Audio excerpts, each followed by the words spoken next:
কাউকে দিনের পর দিন মিথ্যা বলে তার সবকিছু থেকে তাকে বঞ্চিত করেছেন, কাঁদিয়ে শাসিয়ে হৃৎপিণ্ডে আগুন জ্বালিয়ে চলে গেছেন।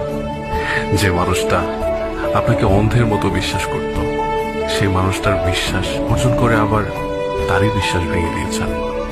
মনে রাখবেন, মানুষটা আপনার উপর কোনো প্রতিশোধ না নিলেও সে যতবার আপনার কথা ভেবে দীর্ঘশ্বাস ফেলবে, ততবারই তার আত্মা একটা নালিশ নিয়ে যাবে সৃষ্টিকর্তার কাছে। সৃষ্টিকর্তা না সব দেখেন। আপনি যতই ভালো মানুষের মুখোশ পরে থাকেন না কেন, অথবা কাউকে মিথ্যে বলে তার সবকিছু তছনছ করে দিয়ে যতই সুখের সাগরে ভাসেন না কেন, কারো অন্তরে আঘাত দিলে সেটার শাস্তি আপনাকে দুনিয়াতেই ভোগ করে যেতে হবে।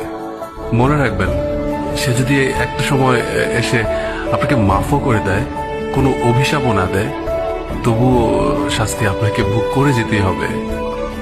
কারণ রুহের হাই বলতে একটা কথা আছে, আমরা যেটাকে রিভেঞ্জ অফ নেচার বলি। প্রস্তুত থাকবেন সর্বদা।